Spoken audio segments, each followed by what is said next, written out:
Hi, everybody. Welcome to the Kubernetes new contributor orientation. So before we start off, let's have a few housekeeping items. So as you heard, this meeting is being recorded and will be published on YouTube. All meetings in the Kubernetes community abide by a code of conduct, which you can find at the link on the bottom of this slide.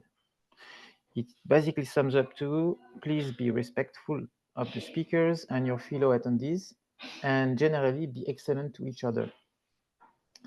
Please use the chat to ask any question and have discussions through this call. At the end, there will be a Q&A sections where you can ask questions verbally if you like to. Also, a copy of these slides is available on GitHub. And on GitHub, the slides are provided as a PDF file. So the links in the deck are not clickable when you see them on GitHub, but when you download the PDF file, you should be able to click on the links. So the purpose of this meeting is to orient you in the Kubernetes community. That means giving you a sense on how the community works and what your part is or could be within it. Let's start with a presentation to convey information about the community. And at the end, there will be the Q&A sections where I will ask you to ask your questions verbally so that people watching the recording on YouTube can hear the questions. So my name is Matthias. I will be giving the presentation. I'm a SIG node reviewer, and I've been contributed to Kubernetes for more than 8 years.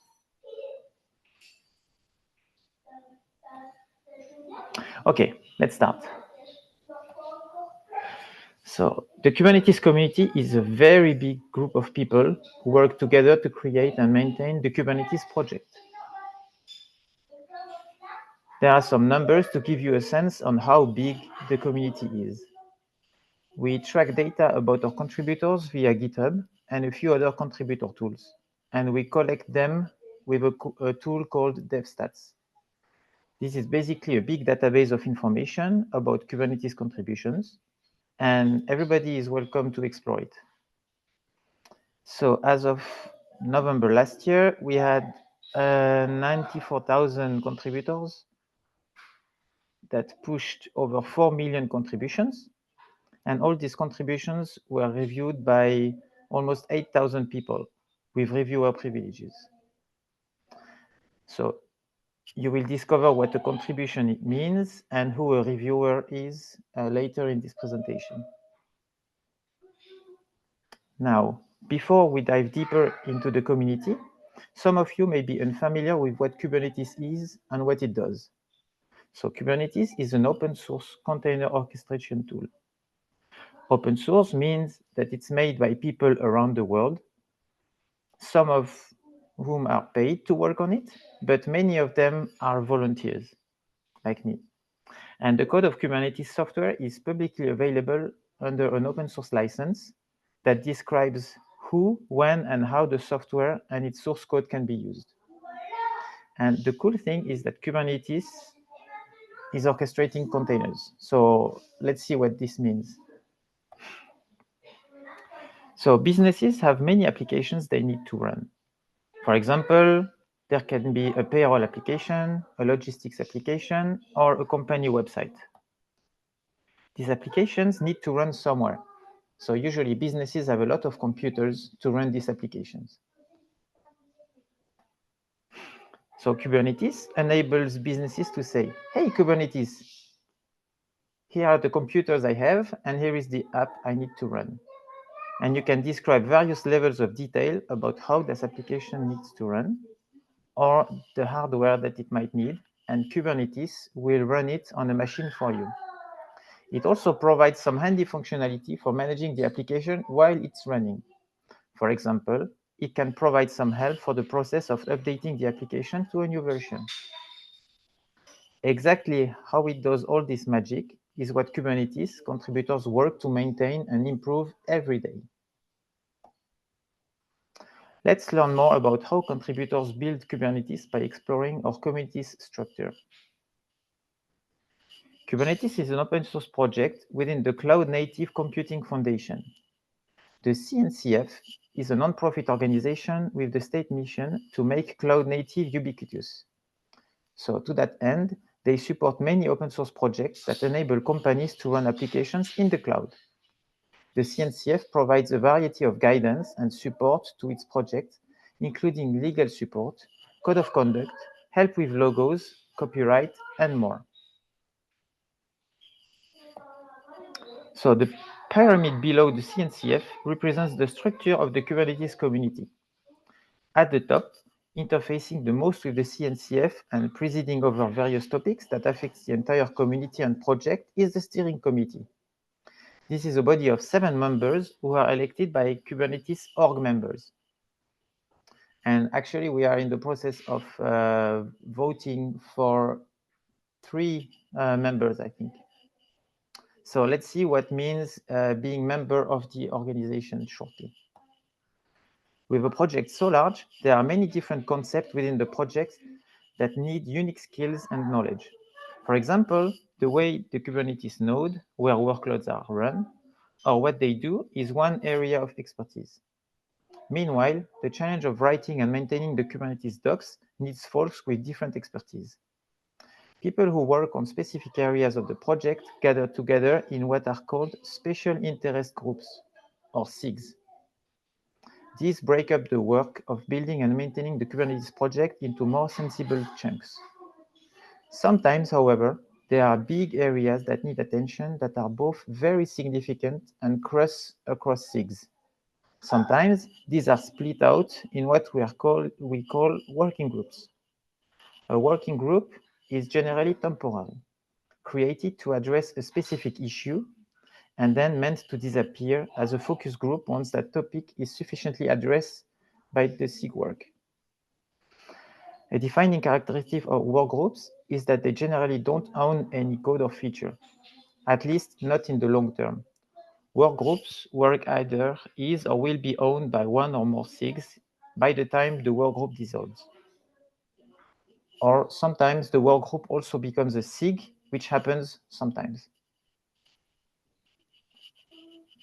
But even the work of one SIG can be quite broad. There are hundreds of contributors in a single SIG, so SIGs further break down their work into sub-projects. So currently, there are 24 SIGs, 7 working groups, and 3 committees in the community. We can further group the SIGs and the working groups by their scope. Some groups operate at a project level, and all other work in the project depends on them.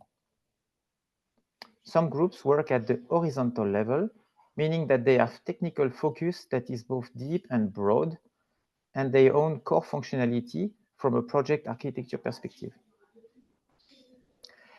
And finally, there are vertical groups that have deep, specific technical focus that depends on the work of the horizontal groups. And of course, both horizontal and vertical groups depend on the work of the project group. So, sorry. This is a diagram of all the SIGs and working groups currently active in the Kubernetes project. So, for example, SIG release and SIG docs are groups that you might have already seen their work. They operate at the project scope. And you also have probably encountered the work of the SIG API machinery and SIG authentication before. We consider these to be horizontal groups. And finally, in the vertical groups, you can find a lot of familiar concepts like autoscaling, scheduling, networking, and node. So I suggest that you refer back to this diagram later as you are exploring groups to contribute to. And don't forget that you can ask any questions in the chat now or at the end during the Q&A. Okay, now let's talk about contributions. Now that you have learned the basic on how the community is structured, let's start exploring where you fit into all of this. So first off, let's briefly explore why you might want to contribute. There are many reasons people contribute to the Kubernetes community. For some, their job requires contributing. There are also contributors who work with the community in a purely volunteer basis. There are also those who are somewhere in the middle, where their work needs them to contribute sometimes, but they also do extra work for the community outside of their job. So why do so many people contribute without getting paid? They may want to grow specific skills for their resume, or maybe they want to meet people working in the industry.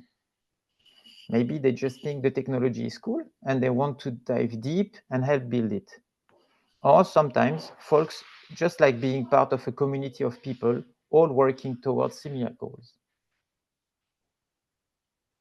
So you should think carefully about why you want to contribute. And as you get more engaged with the community, you will get more out of it if you can clearly tell people what you want. If others know who you are, what you want, and what you can do, they can more easily help you find work, opportunities, and connections that will benefit you. So regardless of why you're interested in contributing, you're probably wondering what it means to be a contributor. So let's start by defining a contribution. So the truth is that any work you do to support the Kubernetes project is a welcome and valued contribution to the community. Okay, that's a bit broad and vague, but this is important. There is a lot of work contributors do behind the scene to make this project run, and it's not at all only writing code and making pull requests on GitHub. So let's take some examples. Here are a few you might have thought of, and some you might not have. For example, did you start off by posting a hello message to the Kubernetes new contributors channel in the Kubernetes Slack?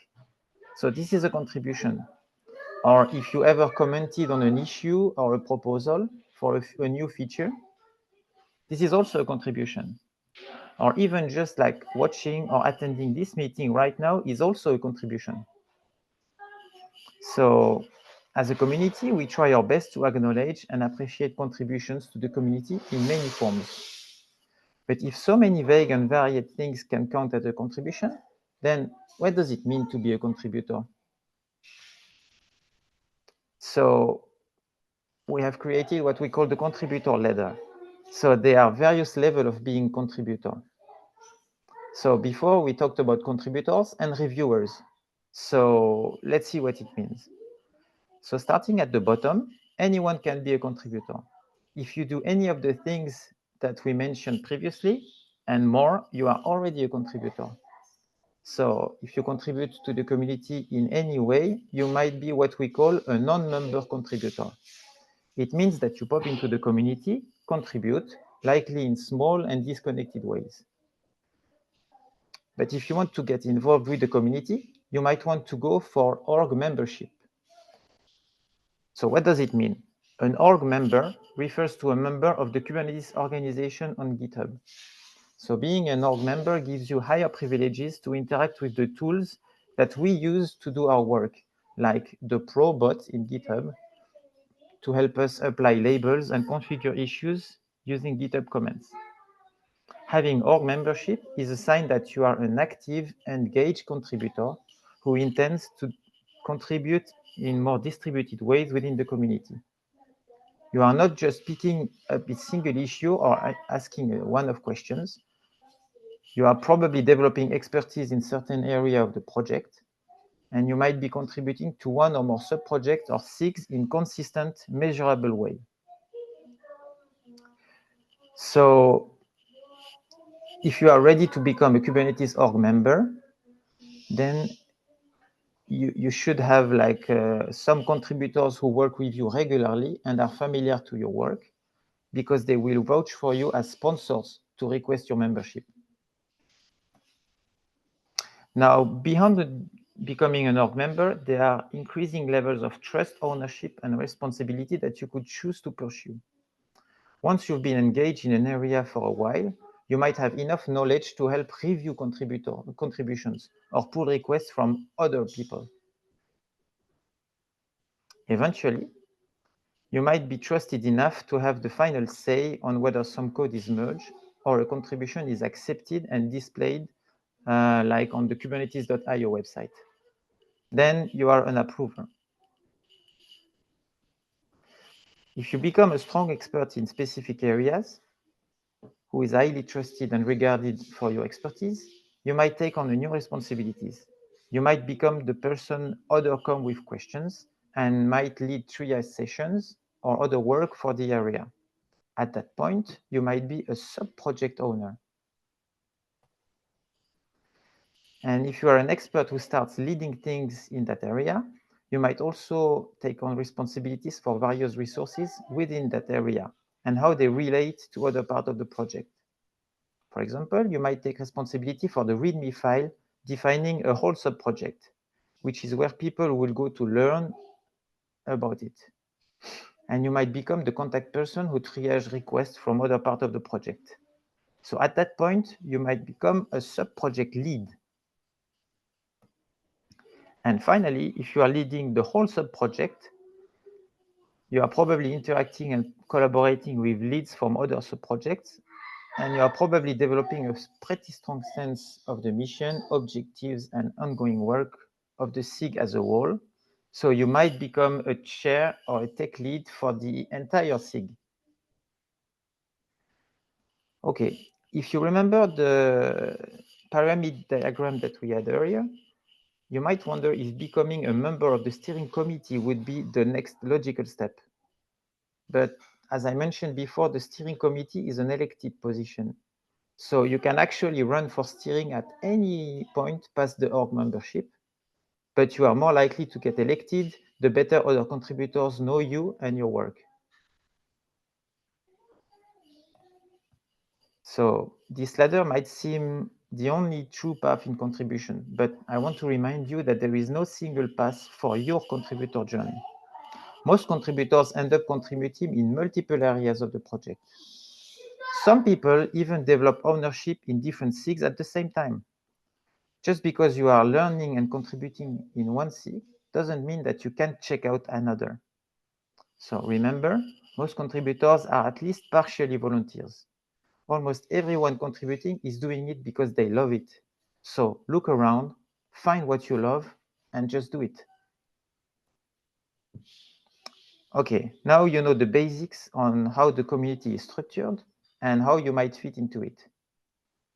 So you might already be a non-member contributor, but if you want to do more to contribute, let's see what you can do and where you can start. The fastest way to learn and make yourself useful will be to find a SIG that suits your interest and just start getting involved there. That might not mean immediately picking up an issue and writing code. Actually, getting involved means attending meetings, reading notes and existing issues, and just generally starting to get a feel for what the group does. So to stay up to date to what's going on in the community, you will want to join the Slack and the Kubernetes Developer Google group. These two tools are the primary ways the community does asynchronous work or receive announcements. Let's explore how you can learn about a SIG so you can find groups that are doing work that would be relevant to your interests. So where can you start learning? So first, let's go to the Kubernetes/community repo on GitHub. In this repo, you can find folders containing information about each SIG and working group. When you click on a SIG folder in the community repo, it will show you that folder's README.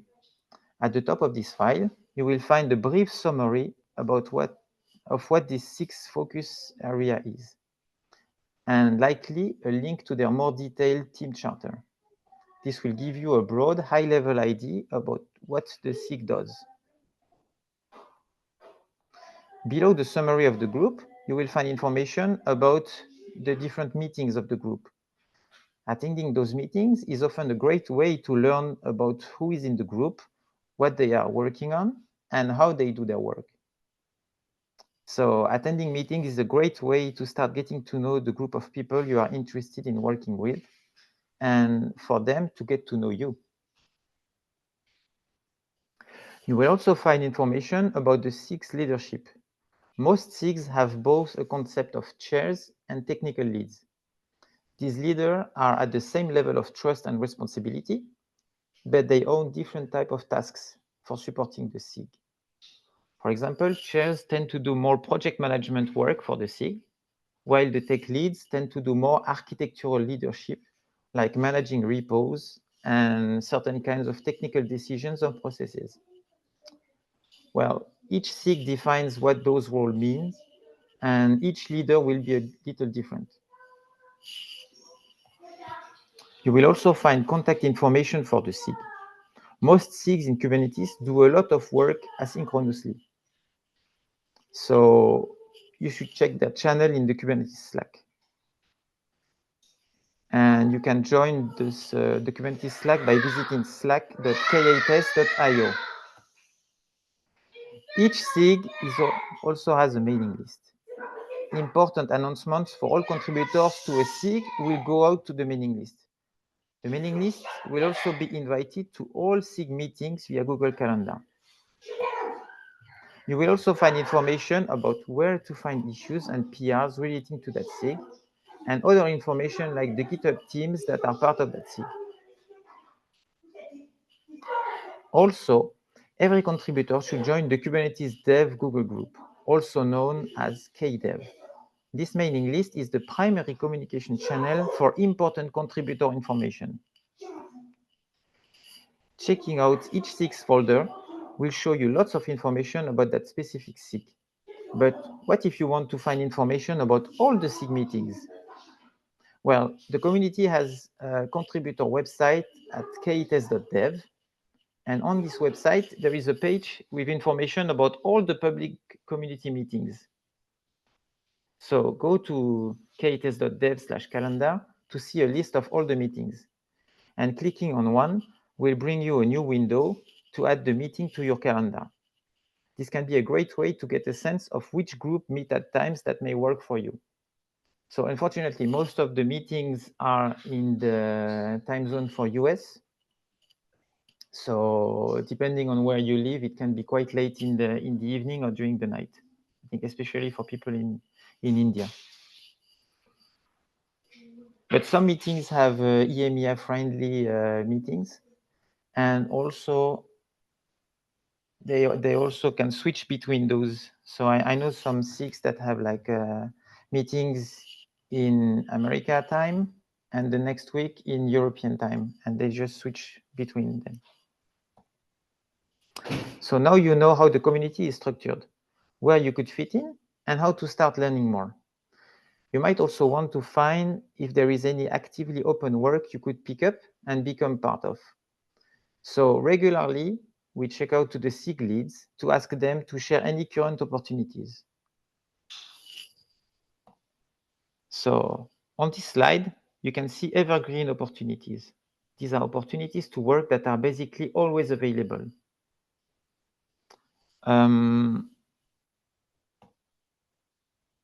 All right, this is also like evergreen opportunities. So I will let you download the slides and check what you want. So evergreen opportunities are great because they represent work that always needs doing. And they are likely well defined. But a lot of work is like one-off style, an issue that needs fixing or work on a new feature. Many of these types of tasks require certain skills to complete.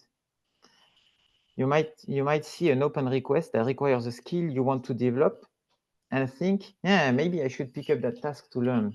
But we want to worry you about this, because if the SIG has put a one-off task, it probably means that, if the task was easy for someone already in the SIG to do, it probably wouldn't be an open request. Many requests with skills requirements are open because no one in the community currently has those skills, so they cannot teach or explain them. Or sometimes they are open because the people who do have those skills are too busy and can't pick up more work. But if you are going to the Kubernetes community with those skills, like certain programming languages or specific technical skills like Linux networking or expertise in certain cloud providers, this task could be a great opportunity for you to contribute to the community. So on this slide, we updated some opportunities as well. So SIG API machinery, I will let you dig into it. And in this slide, you can see the calls for help that requires certain skills. So if you have those skills, please reach out to the appropriate SIG in the Slack channel. 1 second.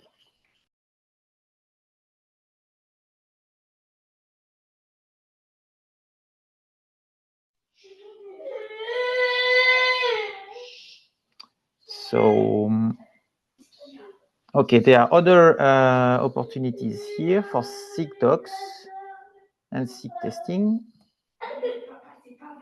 SIG network, SIG release, SIG security. All right. So now an important part.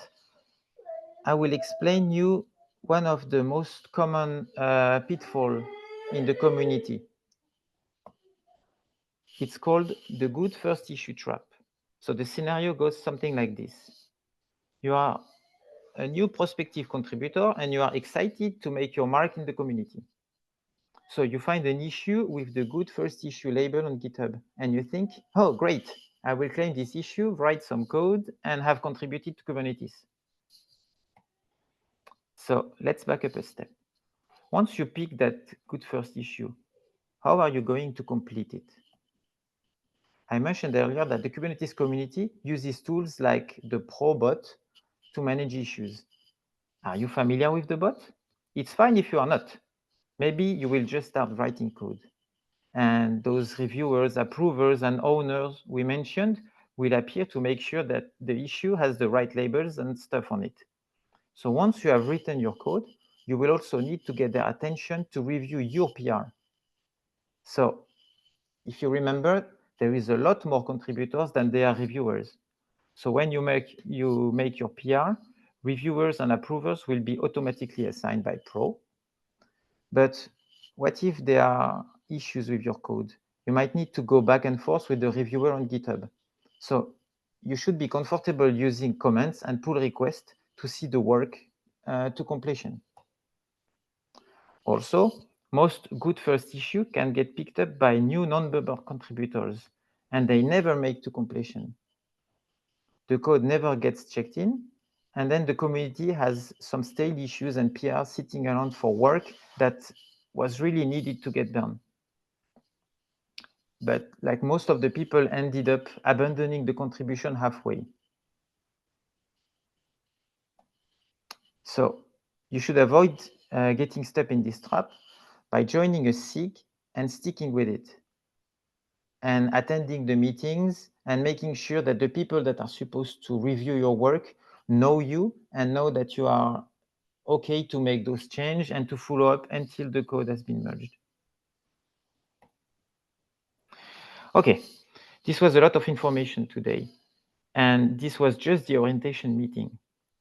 When you will first join your first SIG meeting, you will get overwhelmed for sure. And a lot of SIG meetings exist for active existing contributors to collaborate with each other on active in-progress work.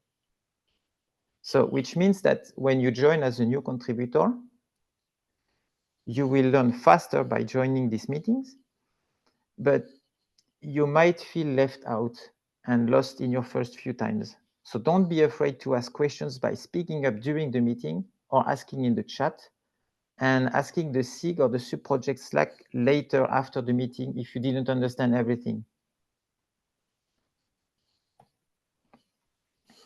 Also, the Kubernetes community is a big, diverse place. It's diverse in terms of people, skills, technology, and so much more. It might take you a while to find a place that clicks with you. There might be a particular SIG or sub-project where you find more opportunities to build the skills or connections that are most important to you. Don't forget that you can move around and explore other groups within the project. Most contributors end up contributing in multiple areas. I mentioned it earlier.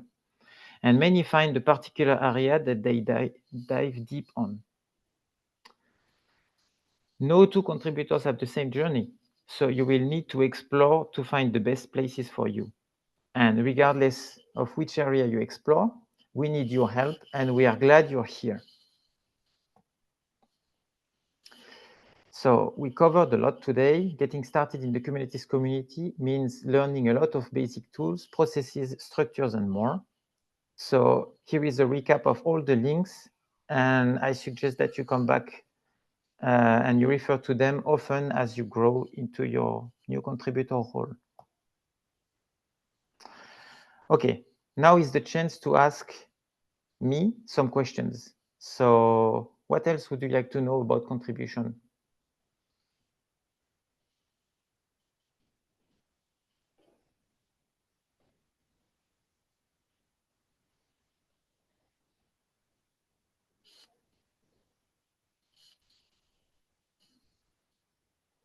Hello, is everybody asleep?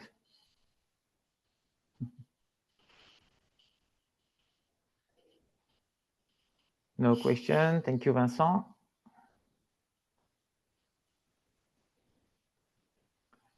Anyone else?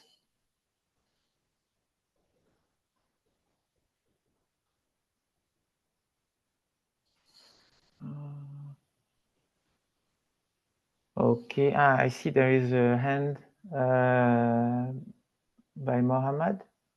Hello, Mohammed. Sorry, I didn't see that you raised your hand. I don't know when it happened. No problem. Hey, Matthias, thanks for the explanation. It was so clear. The only question that remains in my mind is because you didn't mention that, how is the process for contribution on the website repository? So, yeah. Yeah, sure. So as you said, like the website has its own repository, and I mean, basically it's the same. You open a pull request, and you try to have someone from SIG-Docs review and merge it. And I think that SIG-Docs, they have like right now a shortage of reviewers. This is why we suspended the blogs, because there used to be like an ongoing work of making some spotlight blog posts on different caps or on different SIGs. And I think this has been like suspended for the moment because we are lacking contributors in SIG-Docs. But yeah, I would suggest you open your PR, you join their meetings, try to have your modification reviewed and merged. And if you are a good doc writer or reviewer, consider joining and helping them, because I think they really need some people there. Thanks a lot. Yeah, I will do the same. Yeah. There is also a question from Roy that he wrote. Attending other meetings in the community's calendar can help us to head start to work in the community calendar. Or we have other ways as well. Well, you know, I've been there like eight years ago, and I didn't do much. I didn't know where I could write code, and I wasn't even like very good at writing code. So to me, joining the meeting really helped me understand who was active in the SIG and who could help me review and merge my code, which is the most important part. I think when you're writing something, you want it to end up in the project, not just in the trash. I found also that finding the right SIG with the right size was the best. So I started by joining SIG testing, which is no. You don't have to know Golang to contribute, because there are like many other ways of contributing. You don't even need to write code. You can just like review docs. You can fix. Yeah, I mean, I think there are even some front end repos. So I think there is also, if you know Python, there is the Python SDK, or I don't know what you are good at, but it's true that Golang is the main language for Kubernetes, but not all the contributions are coding related. Yeah. So to come back to the SIG testing, yeah. So I joined SIG testing and I stayed there at the beginning because it's a very small SIG. Usually they have a lot of work to do to maintain all those tests, and it was just easier. Because if you try to join another SIG that I'm member of, like SIG Node, there are like hundreds of people there. So just trying to get heard, it's very difficult. And when you have like a topic to put to a meeting, you have to wait sometimes 2-3 weeks for your topic to be in the agenda. So I would really suggest trying to find a SIG that is not so big and that has the area that you are interested in, and yeah, just go and meet them. Also, there is soon the KubeCon US conference. I don't know if some of you are going there, but almost every SIG has some introduction and deep dive sessions.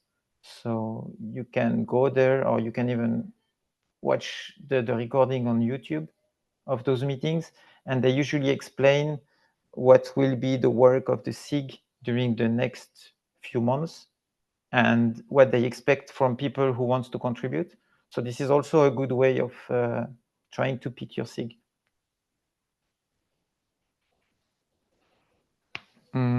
Anything else?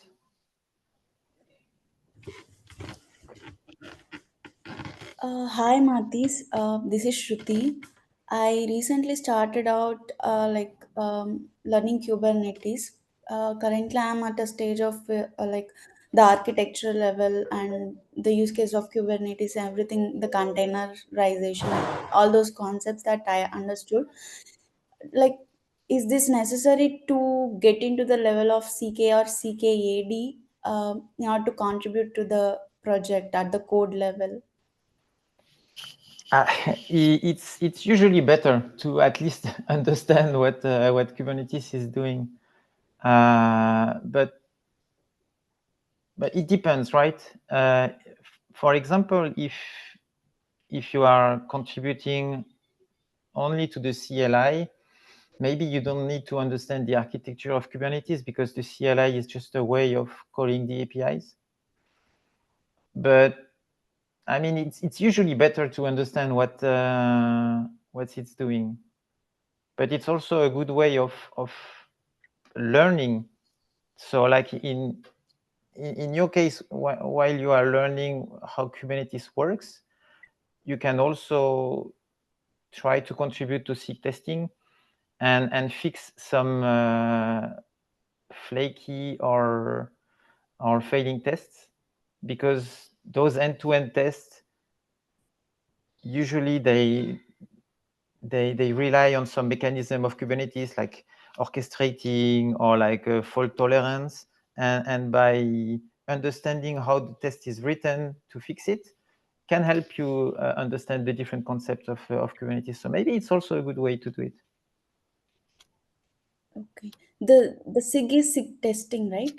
Which you are Yes, mentioning SIG here. testing. Yes, I'm always pushing to SIG testing because I like those folks. But yeah. Yeah. And like You also mentioned that we need to join the SIG meetings regularly so that we could understand more and better the project level things, and so that we can contribute further. So initially we should focus on just like joining the meetings and focus on the things that which they are discussing, right, before contributing to the. Yes. Well, you can always. So yeah, usually what I would suggest is that you go to the meeting one time, two times, three times, starting to put, a face on the names of the people that you see in the Kubernetes Slack. So then it's easier for you when you already know them from site. It's easier for you to ask questions in the Slack. So you go to the meeting to just like meet them. You can even present yourself at the end of one of the meetings and then say that you want to start contributing to this SIG. And then you can try to pick up some open issues for this SIG. And you can ask them if it's okay to work on it in Slack, and then you start. Because when a pull request comes out of nowhere, usually the reviewers like me, we don't know what to do with it. We don't know if it's like someone who is like highly skilled or if it's someone who is just trying to to get started. So it's usually easier if you have seen the author of the pull request before. So yeah, so you know that it's a serious person, and you should invest time, because reviewing, it takes time. So you could spend the whole day reviewing PRs, and yeah. Okay, so So it's better. welcome. Yeah, so it's better to put up the thoughts before contributing, like before Yes, writing. yeah. Yeah, I would, yes. I think it's a better idea. So you are probably from India? yeah, I'm Yeah. from India. So yeah, I know the meetings, they are not at like some very friendly times for you. You should really try to find a SIG that has EMEA friendly times. And as I mentioned, sometimes SIGs, they have like 1 week an America friendly time and 1 week EMEA friendly time. So yeah, maybe try to find those. And usually going to this kts.dev/calendar helps you find meetings, because you have Yeah, all yeah, of them aggregated in one place. yeah, sure.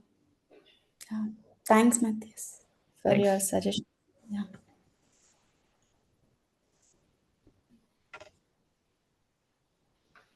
Anyone else before we stop here?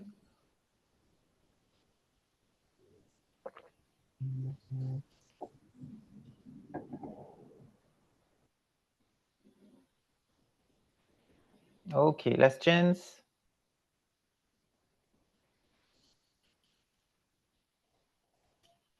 Okay, so thank you very much for joining. Happy to meet you on Slack or in a SIG meeting.